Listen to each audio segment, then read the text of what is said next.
Hi, I'm Jessica. Welcome to my channel, where every story hits different. Hit subscribe and let's dive in. My name is Mallory Bennett. I'm 28 years old, and the night my mother threw my life onto the driveway, I still had drywall dust on my blazer from a renovation site across town. I had just finished a 4-hour day, adjusting lighting plans for a restored 1920s theater. And all I wanted was to shower, answer 2 emails, and go to bed. Instead, I turned into my parents' cul-de-sac and saw my clothes, sketchbooks, laptop stand, winter coats, framed certificates, and half my childhood dumped across the concrete like the world's ugliest yard sale. My father stood beside the garage with a bullhorn like he was hosting a carnival. "Attention, everyone," he shouted. "We're finally kicking out our 8-year-old deadbeat daughter." My mother knelt by my suitcases, dragging a dripping paintbrush across the fabric in thick red letters. Pathetic. My younger sister laughed while taping cardboard signs to folding chairs at the edge of the driveway. Free junk from a worthless leech. Neighbors slowed their cars. Someone across the street lifted a phone and started recording. Then my mother raised the bullhorn and screamed the line she wanted the whole block to remember. "She owes us $16,000. She hasn't contributed a thing in 3 years." I didn't cry. I didn't beg. I just stood there long enough to understand that this was planned, rehearsed, and meant to break me in public. So, I picked up what hadn't been smashed, loaded my car in silence, and when I finally looked at them, I said, "This isn't over. You're going to regret tonight." They laughed so hard my mother had to wipe tears from her face. "With what?" she yelled. "What could you possibly do? Failure."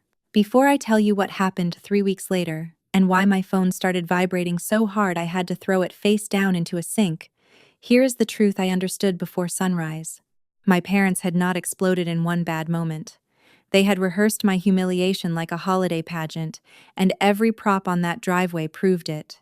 I spent that first night in my car behind a 24-hour grocery store, with the back seat packed so tightly that I could barely recline. At 2 in the morning, I used my phone flashlight to take inventory. 3 broken frames, 1 cracked tablet, 2 paint-soaked suitcases, my drafting case bent at the corner, a velvet box that should have held my grandmother's ring sitting empty in my lap. That missing ring hit harder than the bullhorn. By sunrise, I was in a motel off Independence Boulevard, with a headache behind my eyes and red paint dried on my fingertips. That was when I watched Brooke's live stream. She had not recorded secretly. She had streamed the whole thing proudly, panning across my belongings like a reporter at a disaster scene, while Denise shouted about debt and Grant called me lazy, spoiled, and useless. Thousands of people had already watched it because strangers love public punishment when it is packaged as family discipline. By noon, the names in my phone stopped feeling like Mom, Dad, and Brooke. They became what they really were. Denise Bennett, Grant Bennett, Brooke Bennett. 3 people who knew exactly where to press because they had spent 28 years learning my weak spots. The lie about $16,000 would have sounded absurd to anyone who had seen my bank records. I had paid more than that into the house. Quietly. Regularly. Whenever Denise wrapped a demand in the language of emergency, property taxes, heating repair, Brooke's tuition gap, insurance, plumbing, a roofing invoice Grant claimed he could not cover because his account was temporarily locked. I keep spreadsheets for everything, and that habit saved me. By early afternoon, I had rented a storage unit, signed for a small furnished studio, and called the only person I trusted not to tell me to calm down. Reagan Cole arrived with cold brew, packing tape, and the one sentence that made me feel sane again. "You are not crazy, and you are not the villain in their version." Reagan had been my closest friend since community college, long before I became an architectural lighting designer, and long before she became an investigative producer at a regional news station. She watched the live stream once, replayed Denise's shout about the exact amount, and told me to save everything. Posts, texts, transfers, voicemails. She said my family had not just humiliated me. They had created a paper trail with an audience. 2 days later, she walked me into the office of her older brother, Nathan Cole, a civil attorney with a steady voice and a lamp on his shelf that flickered every few minutes. He watched the video, studied my records, and laid out the part I had been avoiding. The $16,000 Denise screamed into a bullhorn almost matched what I had paid into that house over the last 3 years.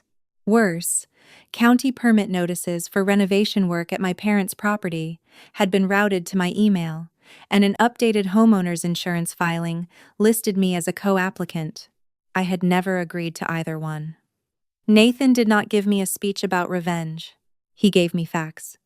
If my name had been used on permits and insurance documents without consent, this was not a family misunderstanding anymore. It was fraud territory, defamation territory, real-world consequences territory. He asked one question before he moved.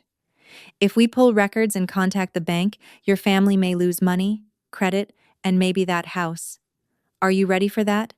I thought about the red paint, the signs, the bullhorn, the way Brooke smiled while strangers recorded. Then I said yes. Nathan sent preservation letters before I had time to get scared. He demanded accounting for every dollar they claimed I owed, ordered them to preserve digital evidence, and warned them to stop publishing false statements about me. My parents answered with the same arrogance they had brought to the driveway. Denise posted about selfish children weaponizing therapy language. Grant quoted scripture about honoring parents. Brooke reposted clips with laughing emojis and a caption about freeloaders facing consequences. They thought being louder would make them believable. What they did not know was that Nathan had already subpoenaed routing records tied to my transfers, and Reagan had quietly begun asking questions through local contacts because Denise sat on the board of a neighborhood arts fundraiser that depended on polished, family-friendly optics. A week after the driveway stunt, Denise attended that fundraiser in a navy dress and a practiced martyr smile. I went too, not to scream, not to collapse, to make sure the first public lie would not be the last public word. The event was held in the restored Railway Hotel downtown. All brass railings, chandeliers, and wealthy donors pretending gossip was beneath them while leaning in for details. I wore black slacks, a cream blouse, and the blazer Denise once told me made me look too ambitious to be likable. Nathan came with me, quiet and unshaken, the human version of a stamped legal notice. Denise saw me and instantly grabbed a donor's arm. "My daughter is going through a difficult phase," she said loudly, as if compassion could cover fresh cruelty. Grant drifted over with Brooke 2 steps behind him, already holding up her phone because my family had turned humiliation into a hobby. I let them talk. I let Denise imply I was unstable. I let Grant say I had drained them. I let Brooke mutter that everyone there should know I had bled the family dry.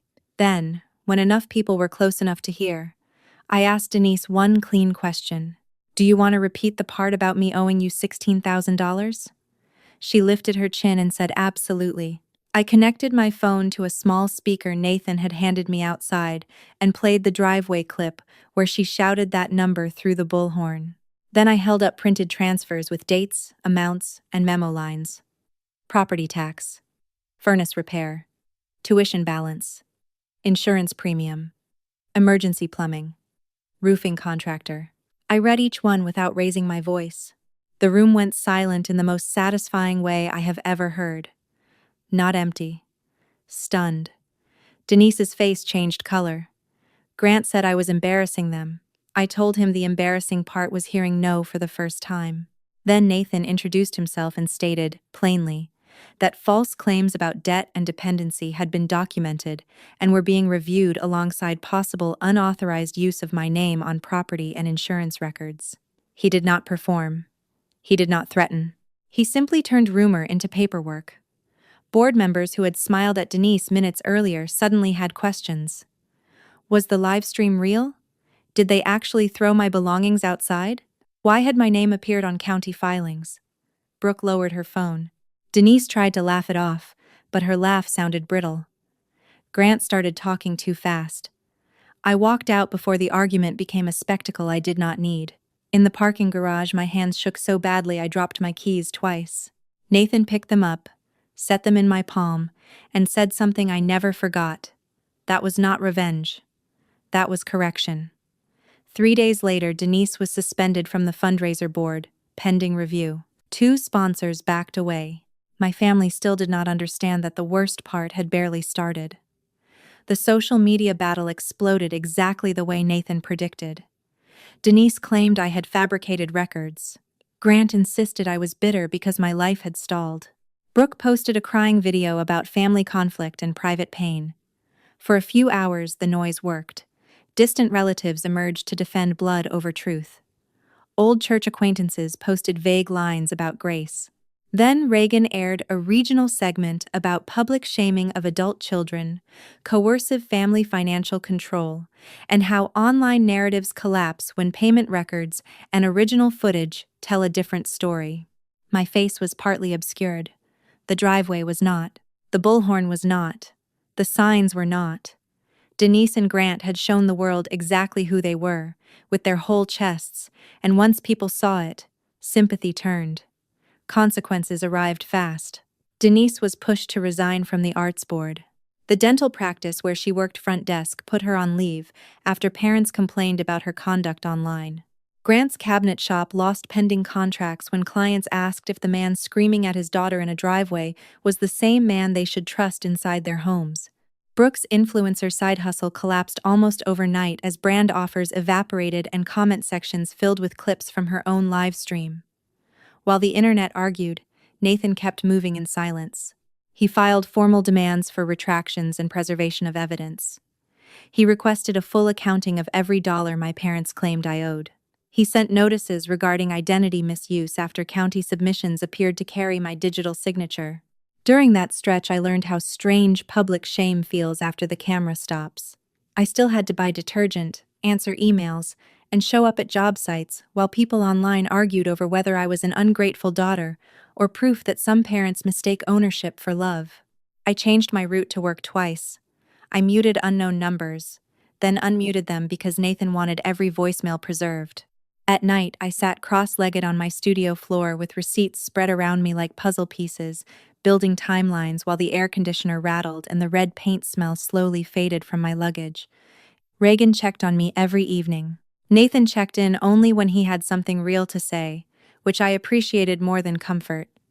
One night he told me something that settled deep. Families like yours survive by training one person to confuse endurance with love. The moment that person stops enduring, the whole structure shakes. Mine was already shaking. Then my phone started filling with unknown numbers.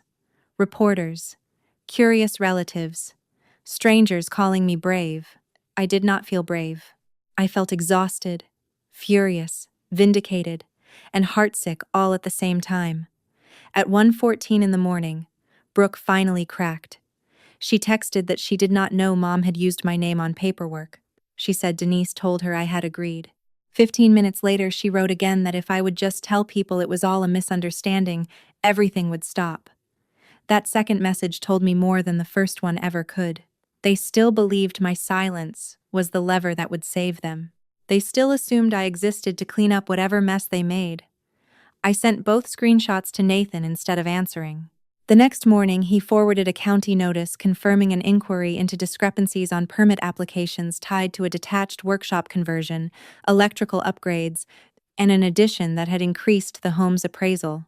Those improvements had happened during the same months. Grant kept telling me the house was on the verge of collapse.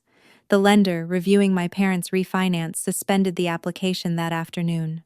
Suddenly, the house that had served as Denise's stage and Grant's kingdom became a liability with signatures attached.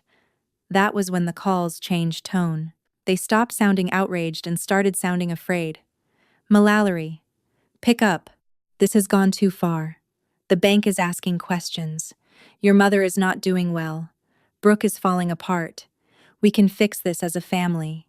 Funny how family becomes sacred the second accountability arrives. Exactly 3 weeks after Denise painted my luggage and called me worthless, I was reviewing lighting mock-ups at work when my phone started vibrating across my desk like it was trying to escape. 1 call became 3. 3 became 10. Grant, Denise, Brooke, my Aunt Celeste, my cousin Dean, a county office number, then texts so fast I could barely read them. Call me now. They are saying forgery. The insurance policy got flagged. We need you to confirm you approved everything. My work phone rang too. My email started flashing. Voicemails stacked up until the notification count looked unreal. In under an hour, more than 50 calls had landed. I carried my phone into the break room, turned on the sink, and laid it face down beside the faucet because the sound of it buzzing against the counter made me feel like I was trapped inside a mechanical hornet nest. Nathan called from his direct line and told me not to answer anyone. The insurance carrier had opened a fraud review because my parents tried to reference my supposed co-applicant status during an update, and I had disputed it in writing. The county inquiry had confirmed mismatched data on 2 permit submissions. The lender wanted explanations for why I had transferred money into the household, while they publicly described me as a dependent debtor. Their refinance was frozen. Denise had been terminated that morning after a conduct review. Grant's largest commercial client had paused work. Brooke, Nathan said, might be the only one who truly understood how serious it was. An hour later, she proved him right by showing up outside my office building with bare eyes, swollen lids, and none of the smugness she wore on the driveway. I met her in the lobby because I had fought too hard to build my professional life to let family chaos spill across it. She blurted out that she was not there for our mother. She was there because Dad kept insisting I could fix everything by saying I approved the permit and insurance filings. When I said I had never approved any of it, her whole face changed. It was like watching the family script tear in half in real time. Between tears, Brooke admitted Denise had been juggling overdue bills for years and hiding notices from Grant until they became emergencies. Grant, desperate to preserve appearances, kept agreeing to reckless shortcuts whenever a bank form or contractor deadline got close. Brooke knew about the live stream and the public humiliation plan. She did not know about the paperwork in my name. She said she genuinely thought they were forcing me out to teach me responsibility. Hearing that did not make me feel vindicated. It made me feel tired in my bones. That is what toxic families do. They hand out roles until everyone forgets they are choosing them. The scapegoat, the righteous mother, the loud father, the golden child. Brooke was guilty, but she was not the architect. Denise was. Denise finally left me a voicemail from a number I did not recognize. For the first time in my life, her voice contained no swagger at all. She said they were talking about charges. She said they could lose the house. She asked me to call before it went any further because we were family. I listened once and sent it to Nathan. That evening, he proposed one final controlled meeting on neutral ground, with everything documented, not a reconciliation. A negotiation. The next morning, we sat in a conference room at Nathan's office, under fluorescent lights that made everyone look more honest than they wanted to. Denise looked 10 years older than she had on the driveway. Grant's shoulders had collapsed inward, as if anger had been the only thing holding him up. Brooke sat at the far end, twisting her fingers together and looking at me like she no longer knew whether she had permission to speak. Nathan set the rules first. No shouting. No rewriting documented facts. No direct contact with me outside council-approved channels unless I chose otherwise. Denise started crying before we were 5 minutes in. She said she had been overwhelmed. She said she was trying to hold everything together. She said she never meant for it to go this far. I looked at her and felt something colder than hatred. Clarity. You bought red paint, I said. You found a bullhorn. You made signs. Brooke filmed it. Dad announced it to the neighborhood. That did not go too far. That was the plan. Grant started to jump in with a speech about stress, money pressure, and pride, but Nathan stopped him and slid the disputed documents across the table. Before this becomes emotional again, he said, we need to address the practical part. Malalari did not authorize the use of her signature or status on these forms. She did not consent to being listed on the updated insurance filing. She does not owe the $16,000 repeated online and in public. Available records indicate the opposite.